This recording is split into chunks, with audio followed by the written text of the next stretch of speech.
Bonjour à tous. Est-ce que vous voyez bien l'écran? Oui, manifestement, c'est passé. Donc, effectivement, Damien Mandrian-Nancy, merci beaucoup aux organisateurs et en particulier à Louis-Marie de m'avoir invité à faire ce topo. Et finalement, je suis très heureux de passer après le professeur Motreff parce que je crois que c'est assez complémentaire dans notre approche. Et évidemment, je rejoins les commentaires précédents, faisant beaucoup d'imagerie cardiovasculaire.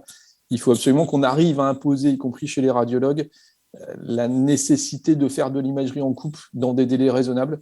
Et on va le revoir, mais c'est forcément très court. Dans mes relations industrielles, pardon. Donc, je vais essentiellement baser ma présentation aujourd'hui à partir de ces deux recommandations 2020 de l'ESC dont il a déjà été question et 2021 nord-américaine. Et je vais surtout illustrer par des cas cliniques. Donc, je ne vais pas évidemment revenir sur cette présentation des patients avec l'évaluation initiale après la douleur par le CG et les cycles de troponine, simplement pour bien insister sur le fait que quand on est finalement sur un côté plutôt bas risque, l'idée, ça va être d'exclure la maladie athéromateuse coronaire ou l'origine cardiaque, et que si on est sur des profils évidemment à plus haut risque, ça va être de confirmer cette étiologie coronaire, et en particulier par rapport au diagnostic différentiel dont il a été question dans le topo précédent, les Takotsubo ou surtout les myocardites. C'est une situation, on va le revoir, qui est souvent un petit peu compliquée. Donc, une autre façon de présenter dans les mêmes recommandations cette prise en charge des patients avec le roll-in pour les plus hauts risques et le roll-out. Alors, vous voyez, quand on est sur le roll-out, sur les risques faibles ou intermédiaires bas, on est bien dans le SC1, qu'il soit ST- ou évidemment, voire trop au moins, on a toute l'imagerie est optionnelle, qu'elle soit fonctionnelle ou anatomique avec le coroscanner. Mais moi, je plaide évidemment chez le patient, dès lors que on n'est vraiment pas sur une douleur complètement autre ou psychiatrique notamment, qu'on n'a pas une étiologie évidente, pour aller vers le coroscanner, et je vais vous montrer quelques exemples. Donc, je vais commencer par celui de cette jeune patiente qui a entre 20 et 25 ans, qui a fait un arrêt cardio-respiratoire, en fait, récupéré évidemment. On lui a fait un coroscanner. Vous voyez qu'on a la chance de travailler sur une machine large détecteur, ce qui fait que le bigéminisme pendant l'acquisition ne nous a absolument pas gênés pour avoir un examen de qualité diagnostique et pouvoir exclure la maladie athéromateuse coronaire, évidemment. Ce qu'on cherchait plutôt chez cette femme, c'était une anomalie de naissance de connexion ou de trajet des artères coronaires. Alors après la présentation du professeur Motreff avec notamment le focus sur la dissection spontanée des artères coronaires, peut-être qu'on est passé à côté. Je reverrai l'examen, mais je ne crois pas qu'on avait des signes indirects. Voilà, le suivi de la patiente s'est bien passé, il n'y a rien à signaler. Donc, si c'était une dissection spontanée, elle a récupéré en tout cas derrière. Alors, hop.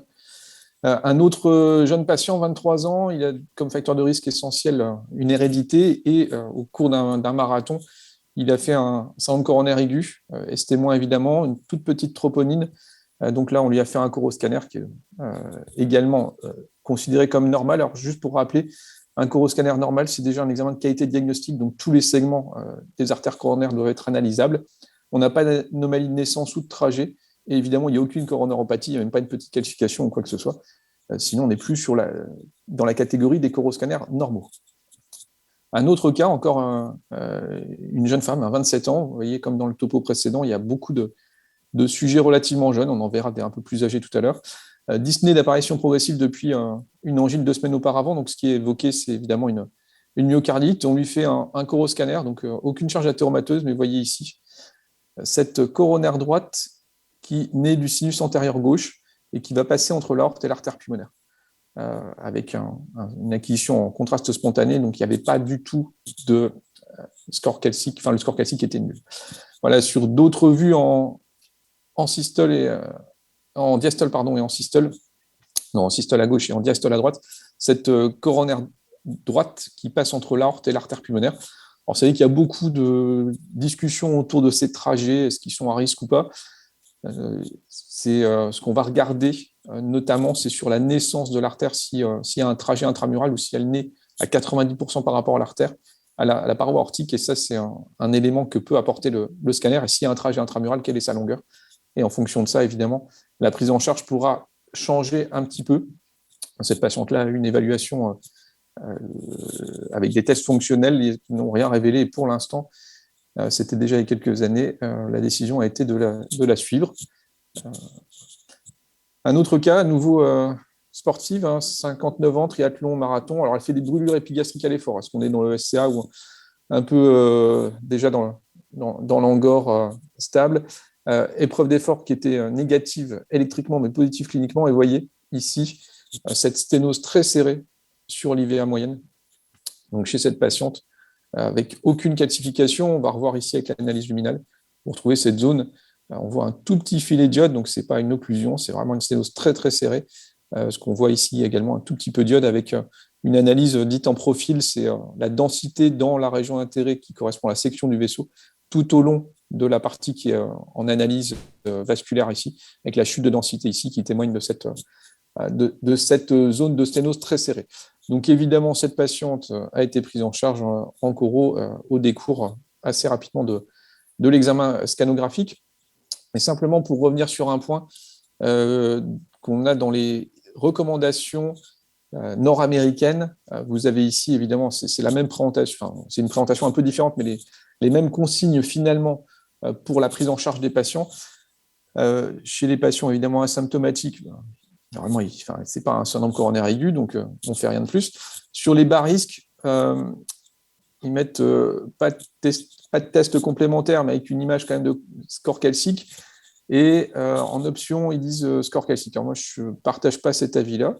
On pourra en discuter. Je pense qu'il vaut mieux rien faire que faire un score calcique. Pourquoi? Parce que le score calcique peut être en fait faussement rassurant. Donc voilà, j'ai mis un gros sens interdit sur le score calcique. Il peut être faussement rassurant. Je vous ai montré un exemple juste avant de cette marathonienne là, qui faisait des brûlures épigastriques à l'effort et qui avait quand même une sténose serrée, score calcique nul. Vous avez vu, vous allez voir aussi d'autres cas. Et juste pour remontrer ici, c'est déjà une vieille étude en 2013 à partir du registre confirme. Donc là, on était sur des patients stables, mais même avec un score calcique nul, on le sait, on peut avoir une coronaropathie obstructive. Je vous en ai montré déjà un exemple. Donc, le score calcique nul, c'est un très, très bon facteur de bon pronostic chez quelqu'un qui est asymptomatique, chez quelqu'un qui est symptomatique, que ce soit du syndrome coronaire chronique ou du syndrome coronaire aigu. Un score calcique nul pourrait être faussement rassurant. Donc, soit on fait quelque chose et on va au bout de la logique, soit on ne fait rien du tout. Ça me semble préférable. Ici, un autre exemple, à nouveau, une jeune femme, ST-, tropo-, surpoids. Et vous voyez, on lui fait un coroscanner. Alors, pour la petite histoire, on lui a même fait 2 fois le coroscanner parce que même si on a une bonne machine, on n'a pas cru à nos images initialement. Donc, vous voyez qu'il y a une naissance un peu haute du tronc coronaire gauche et surtout cette sténose fibreuse, ostiale de ce tronc coronaire gauche qui a été évidemment confirmée en coronarographie. Voilà, vous avez évidemment exactement le même aspect en coronarographie. Et ici, le contrôle après plastie du tronc coronaire gauche chez cette patiente-là. Donc évidemment, le coroscanner pouvait parfaitement répondre à la question chez cette patiente-là. Toujours une jeune patiente, 33 ans, donc elle a fait un petit peu de troponine, à nouveau un IMC un peu élevé. Alors, je vous ai mis juste les coupes du coroscanner qui n'ont pas de super bonne qualité ici en les faisant défiler. Alors, score calcique nul. On ne voit rien du tout sur ces coronaires. J'aurais pu vous remettre des reconstructions, mais on a évidemment analysé de façon approfondie les coronaires. Et on est allé à l'IRM. Alors évidemment, l'IRM, c'est un maillon très très important dans la prise en charge de ces patients-là. Et vous voyez sur les séquences de rétention tardive, il n'y a pas de doute. On a une séquelle sous-endocardique, à peu près quand même les 3/4 de l'épaisseur pariétale, et ici quasi transmurale, donc dans le territoire antérieur et antérolatéral médian à apical. Donc on était bien sur quelque chose d'ischémique. Et si on reprend le coroscanner, c'est pas évident. Il manque peut-être une petite branche ici. C'est vraiment pas évident. Donc même avec un coroscanner qui a l'air normal, on l'a évoqué tout à l'heure, même avec une coronarographie qui est normale, évidemment on est ici dans une situation de minoca et l'IRM permet d'établir le diagnostic qu'il s'agissait bien d'un infarctus. Après, peut-être aurait-il fallu effectivement aller à l'imagerie endocoronaire un peu plus poussée. On est avec de l'OCT, c'est déjà un assez vieux dossier 2015-2016. pour voir s'il y avait une dissection ou autre chose. En tout cas, on a bien la preuve, sans aucune charge athéromateuse autre, que c'était une origine ischémique chez cette patiente. Évidemment, la prise en charge peut être adaptée. Une autre patiente un peu similaire, un peu plus âgée, 58 ans, un peu plus de troponine, des ondes T négatives en V1, V2. Donc, voici son coroscanner, considéré comme strictement normal. D'autres reconstructions sur le coroscanner. Donc, on a un examen de qualité diagnostique. On voit bien toutes les branches sont bien analysables, score calcique nul, aucune charge athéromateuse. Et puis, on lui fait évidemment l'IRM. Vous avez ici la ciné 4 caves avant injection. Vous voyez déjà évidemment l'akinésie dans le territoire latéral médio-ventriculaire et apical, avec un signal plutôt augmenté dans cette paroi, qui traduit évidemment l'œdème, et une bande dedans qui est plutôt en hyposignal. Donc, on va voir sur la ciné après injection, il y a la prise de contraste dans le territoire qui est akinétique. Vous savez que ces séquences-là, elles sont en pondération T2 sur T1. Donc, il y a un hypersignal spontané T2 lié à l'œdème. Et puis, dans le cadre d'un œdème avec une augmentation suffisamment conséquente de l'espace interstitiel, ou évidemment, quand il y a une nécrose comme ici, une augmentation encore plus importante du volume de distribution du chélate de gadolinium, eh bien, on a un raccourcissement du T1, et donc les deux conjugués font qu'on a vraiment une énorme différence de signal par rapport au myocarde normal. Et puis la zone en hyposignal, évidemment, c'est du nourriflow, donc hémorragie intramyocardique, obstruction microvasculaire. On sait qu'on n'a pas encore tout à fait compris la physiopathologie de ces images-là. En tout cas, ça ne change pas grand-chose. On sait que c'est des dégâts très très sévères dans cette zone-là. Évidemment, on avait réalisé les autres séquences, pondéré T2, type STIR, pour voir l'œdème dans cette paroi latérale, et les séquences de rétention tardive, où on va retrouver la zone de nécrose, avec le nourriflow. Alors toujours se méfier un petit peu en phase aiguë sur l'interprétation de ces prises de contraste. Le nourriflow, on sait que c'est nécrosé, le reste, il peut y avoir une part d'œdème. Là, sincèrement, on n'avait pas trop de doute sur l'étendue, mais il faut sûrement réévaluer l'étendue des infarctus à distance en raison de cette composante œdémateuse qui peut faire surestimer la taille de l'infarctus en phase aiguë. Alors, si je reviens sur cette patiente-là, on avait sur le coroscanner, en fait, on dispose de quelques phases. On n'a pas forcément le cycle cardiaque complet, mais on a pu faire là un petit peu une sonocinétique qui montre ce trouble de la cinétique segmentaire, un peu moins étendu peut-être, en tout cas un petit peu moins facile à analyser que sur l'IRM évidemment, mais qui est quand même présent, parce que le coroscanner, c'est l'analyse évidemment des coronaires, pas seulement de la lumière des coronaires, mais de l'environnement, la plaque, et puis il y a d'autres éléments maintenant avec l'infiltration de la graisse péricoronaire qui commence à émerger. Mais on a aussi une information tissulaire à la fois fonctionnelle et sur la présence ou pas d'anomalies dans le tissu lui-même. Alors, si on reprend le coroscanner, on peut se dire oui, il manque une petite branche ici. Donc, à nouveau, peut-être une dissection spontanée ou une embolie avec une occlusion ostiale d'une branche, comme ça peut arriver. Et simplement pour remontrer sur les coupes axiales du coroscanner, avec un bon fenêtrage, donc à gauche, fenêtrage standard pour l'analyse des coronaires, à droite, avec un fenêtrage plus serré. Vous voyez que le défaut de rehaussement dans la paroi latérale, dans le territoire qui est infarci, est bien plus évident comme ça. Alors, un petit truc pour analyser, il faut épaissir les coupes et plutôt faire un rendu type moyenné, entre 5 et 10 mm, autour de 7-8 mm en fait, avec un fenêtrage bien serré. Vous voyez, la cavité, elle est bien blanche là, et ça permet de voir vraiment ici le défaut de rehaussement. Alors là, c'est un défaut de rehaussement au premier passage, donc c'est quelque chose d'ischémique en phase aiguë. La question, évidemment, sur d'autres situations comme la myocardite, est-ce qu'on pourrait faire le diagnostic avec le scanner cardiaque? Certains centres le font. Pour l'instant, ça nécessite une injection de produit de contraste iodé avec des volumes beaucoup plus importants. Donc, est-ce que c'est vraiment à maintenir? C'est pas certain. Et puis, on a des progrès technologiques, en particulier avec le scanner spectral qui émerge, ou surtout le scanner à comptage photonique, le SPCCT, c'est les nouvelles modalités, là, le scanner à comptage photonique, qui vont certainement permettre c'est sûr, d'améliorer la résolution spatiale, donc sur l'analyse des coronaires, et peut-être que ces images par exemple de dissection pour lesquelles on n'est pas à l'aise du tout en coroscanner pour l'instant, eh bien, on sera beaucoup plus à l'aise à l'avenir, et également qui permettent une meilleure résolution en contraste, donc avec une analyse tissulaire qui sera plus facile à réaliser. Et je vous montre juste ici un papier de l'équipe lyonnaise qui est le premier centre en France à disposer d'un scanner à comptage photonique, avec un partenariat technologique depuis quelques années avec l'un des constructeurs, où ils ont fait des mesures précises justement de ce volume de distribution interstitiel des produits de contraste en utilisant un scanner spectral. Et puis maintenant, ils continuent leurs travaux sur du comptage photonique. Il y a d'autres constructeurs, et un autre constructeur notamment qui a mis en place, qui a commencé à commercialiser un scanner à comptage photonique. Donc on attend les premières publications cliniques dans la vraie vie assez rapidement, parce que évidemment, c'est des centres qui font beaucoup d'imagerie maintenant. Voilà, alors si je reviens un petit peu sur nos algorithmes, ça a déjà été présenté, c'était un autre algorithme, mais on en revient au même. Donc évidemment, le patient qui se présente en syndrome coronaire aigu, alors là, c'est un qui a fait un algorithme pour les patients qui ont fait de la troponine, qui ont augmenté leur troponine sérique. Donc on est dans la situation, évidemment, ça a été rappelé avant, où il y a des dégâts tissulaires. Donc évaluation coronaire, alors c'est évidemment la coronarographie, vers un diagnostic positif d'infarctus myocardique, de dissection ou de Takotsubo avec la ventriculographie, ou sinon, si la main est négatif, Minoka suspecté, c'est là où il faut compléter avec vraiment la place de l'IRM cardiaque pour faire le diagnostic différentiel. Et si on a évidemment en IRM cardiaque une confirmation diagnostique, on revient dans la case du Minoka.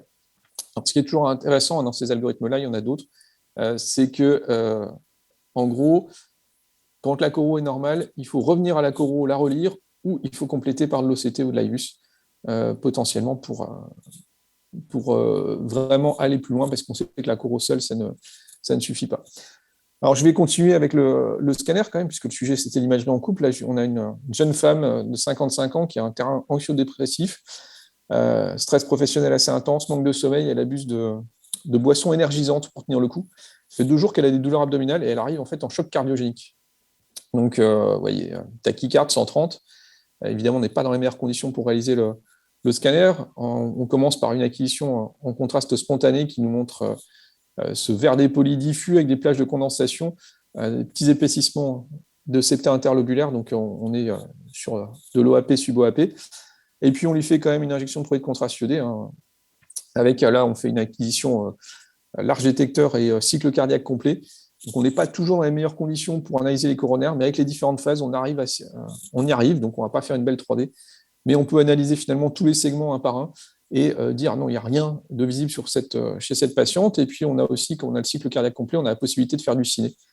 Voilà, donc vous avez un autre cas ici d'analyse cinétique en scanner. Il n'y a pas de défaut de rehaussement évident, mais il y a un trouble de la cinétique segmentaire évident, médio-ventriculaire, qui est circonférentiel, paroi antérieure, paroi inférieure, paroi septale, paroi latérale. Donc on est bien sur ici un diagnostic de cardiopathie de stress, myocardite adrénergique ou Takotsubo de forme mid-ventriculaire, qui est évidemment plus rare que le classique apical, mais là on n'a aucun doute, surtout qu'on lui a fait l'IRM cardiaque quelques jours après. Vous voyez qu'elle a déjà bien récupéré.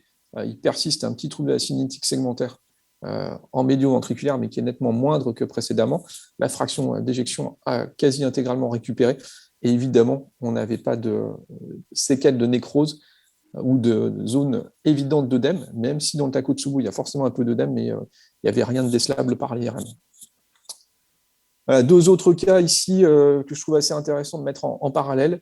Le premier, 28 ans, un SCA avec un ST+, au cours d'une hospitalisation pour colite, donc évidemment, ST+, coro, considéré comme normal. Et puis de l'autre côté, un homme de 44 ans, douleur rétrosternale constrictive sans irradiation, augmentation de la tropo, ST-, évidemment, coro considéré comme normal. Et donc, ils arrivent tous les deux dans des suspicions de myocardite à l'IRM.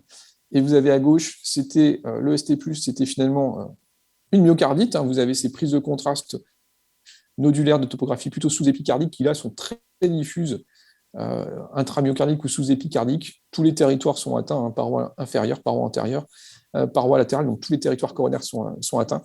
Et de l'autre côté, le patient, vous voyez qu'il a une petite plage de rétention tardive dans le septum basal, voire médio-ventriculaire, très limité, mais il n'y a pas de doute, ça touche le sous-endocarde, et là on est bien sur une lésion ischémique. Donc, à gauche, une myocardite, à droite, un authentique Minoka, chez ce patient. Donc, évidemment, la prise en charge a été adaptée. Pour revenir sur le patient de 28 ans qui a fait sa myocardite, évidemment, on ne se contente pas des rétentions tardives et des ciné. On fait maintenant les cartes de T2 et de T1. Donc, vous avez une augmentation du T2 ici en latéral, plutôt sous l'épicardique. En T2, la résolution spatiale n'est pas terrible. Et on a le T1 natif également, vous voyez, qui est probablement un peu plus sensible, un peu plus spécifique, avec des anomalies chez ce patient-là qui étaient très diffuses, très intenses, donc on les voit très très bien. Une des questions qui se pose, c'est déjà un article de 2014 finalement, il disait le T1 natif permet de voir justement ces zones de myocardite sans injection de produit de contraste gadoliné. Donc c'est une des questions, c'est est-ce qu'on va pouvoir se passer progressivement de l'injection de produit de contraste gadoliné. Vous savez qu'il y a un sujet autour de la rétention dans le corps humain de gadolinium, en particulier quand on accumule les injections. Donc, si on peut arriver au diagnostic sans injection, ça sera mieux pour les patients, ça sera mieux pour la planète, parce qu'évidemment, le gadolinium, il faut l'extraire, c'est une terre rare. Et puis après, il s'en va polluer nos eaux. Donc, si on peut s'en passer, ça sera mieux. Mais pour l'instant, on n'est pas tout à fait mûr, même si c'est déjà un papier qui a 8 ans maintenant. Alors, le protocole IRM, ce qu'il faut faire, évidemment, les ciné IRM, cartographie T1 et T2, ou au minimum des séquences sensibles à l'œdème. La perfusion, nous, j'avoue que quand on est vraiment sur des cas de suspicion de myocardite avancée, on ne le fait pas systématiquement pour des questions un peu de facilité, mais c'est quand même assez facilement réalisable, donc il ne faut souvent pas s'en passer. Rehaussement précoce, qui fait partie des critères de Lake-Lewis pour les myocardites, donc on essaye de le faire, et puis le rehaussement tardif, évidemment, basique dans tout IRM où on veut une analyse tissulaire. Alors j'ai repris ici une présentation que je trouve assez sympathique, on va dire, dans les recommandations nord-américaines de ces chest pain, avec finalement un chemin de prise en charge des patients. Le parcours de soins, c'est évidemment extrêmement important. Les urgentistes, les cardiologues, les radiologues, on a tous notre rôle à jouer dans cette prise en charge des patients. Et il faut savoir, en tout cas nous, dans le milieu radiologique en particulier, imposer cette idée un peu nouvelle qu'on a besoin d'imagerie en urgence chez ces patients-là, et que ce soit pour exclure l'origine coronaire, on va dire, ou pour la confirmer. Vous voyez ici, le non-cardiac is in et typical is out, on retrouve toujours la même chose, évidemment. Alors justement, ces sujets-là, c'est vraiment et le coroscanner, il est intéressant ici. Un patient de 48 ans sportif, il n'a pas de facteur de risque. Pardon. Peut-être une hérédité. Il a fait une épreuve d'effort un mois auparavant qui était considérée comme normale. Et puis il se présente en SCA avec un ST-, mais une augmentation de la troponine sérique. Donc il nous a demandé un coroscanner. Et vous voyez que sur ce coroscanner, on a la surprise de découvrir une charge artériomateuse qui n'est pas nulle du tout, en particulier sur son IVA. Vous voyez qu'il y en a aussi sur la coronaire droite et sur la circonflexe, avec ici cette plaque mixte essentiellement calcifiée de l'IVA proximal. Il y a déjà une plaque en amont sur la bifurcation du tronc. Et puis également cette plaque un peu plus distale sur l'IVA, qui est ici, avec cette composante plutôt hypodense et une petite composante calcique. Alors, ça lui fait un score calcique qu'on avait réalisé avant de l'injecter, évidemment, à 307 unités à Gadsden, ce qui correspond pour son âge et son sexe au 90e percentile. Comme référence, je prends l'étude MESA, avec un calculateur qui est accessible en ligne, et on l'a classé comme CADRATS 2. Il n'y a pas de sténose qui dépasse les 50%, évidemment, mais peut-être avec le modificateur V, qui veut dire vulnérable ou risque accru d'événement, sur cette plaque qui a un petit remodelage positif et une calcification punctiforme. C'est tout à fait discutable. Mais en tout cas, chez ce patient, où on pensait exclure la maladie athéromateuse coronaire, vous voyez qu'on a eu la surprise de trouver une charge athéromateuse qui est loin d'être nulle. Donc le coroscanner, c'est vraiment le seul examen qui permet de voir évidemment la lumière, en tout cas le seul examen non invasif, qui permet de voir la lumière et aussi tout ce qui est en dehors de la lumière. Donc toutes les plaques qui se développent, et de ce point de vue-là, je pense que c'est un examen qui doit absolument être réalisé dans ces situations-là, si on n'a pas commencé par la coro, mais la coro, encore une fois, il faut parfois aller plus loin. Donc le coroscanner, on n'a pas besoin d'aller faire pour des choses aussi évidentes que ça de l'OCT. Par contre, évidemment, sur les dissections, encore une fois, on ne sera pas aussi bon. Donc, ce coroscanner, on va voir une charge athéromateuse, et c'est un intérêt aussi, même s'il n'y a pas de sténose dite obstructive significative, donc même si en test fonctionnel, on ne va pas avoir de retentissement hémodynamique. Donc là, même si on avait fait plus que son épreuve d'effort, probablement qu'on n'aurait rien mis en évidence. Donc si je résume un tout petit peu, évidemment, l'évaluation des patients, elle est clinique, ECG et biologique. Et ensuite, il y a ces chemins. Donc moi, je crois beaucoup au coroscanner dans cette situation-là. Encore une fois, l'imagerie fonctionnelle, certains la défendent dans cette situation de syndrome coronaire aigu, qui soit avec, évidemment ST-, mais qui soit avec augmentation de la tropo ou pas d'augmentation de la troponine. Le coroscanner, encore une fois, même si vous avez une coronaropathie non obstructive, vous allez l'avoir, ce que ne vous montrera pas une ischémie fonctionnelle, et donc une imagerie fonctionnelle, pardon, et comme le score calcique, ça peut être faussement rassurant. Si, évidemment, on n'a pas de coronaropathie en coroscanner, comme en coronarographie, ça n'exclut absolument pas l'origine coronarienne, donc il faut aller à l'IRM. Alors, éventuellement, si vous avez de la chance, honnêtement, nous, je pense qu'on a des délais un peu plus courts que d'autres centres, si vous avez la chance de pouvoir faire l'IRM en premier, le jour même, mais on n'en est pas là quand même, et que vous avez un diagnostic différentiel type myocardite, vraiment, vous pouvez vous arrêter là. Et sinon, vraiment, le coroscanner, c'est un examen qui est plus facile à obtenir. Alors, je prends souvent comme comparatif, et en particulier pour les radiologues, que le SCA trop au moins, c'est un AIT.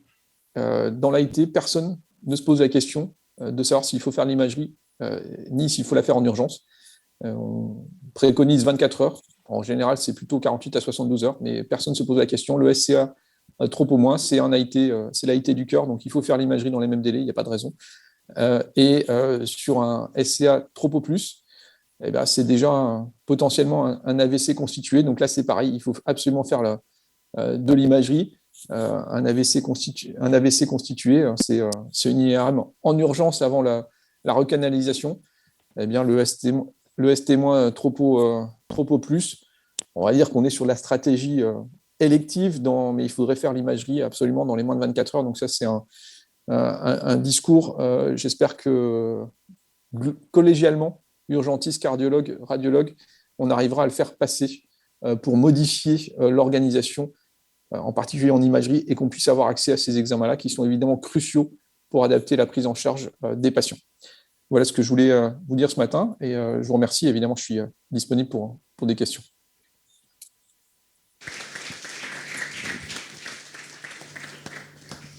Merci, professeur Mandry. On est un peu tenu par le temps. On va peut-être pouvoir répondre à une question.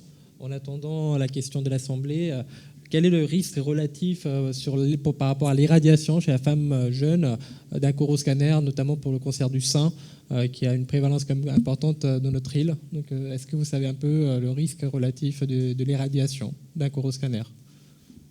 Alors, ce que je peux vous dire, c'est que les doses en coroscanner ont considérablement chuté avec les progrès technologiques, à la fois sur les détecteurs, les larges détecteurs, également les algorithmes de reconstruction des images.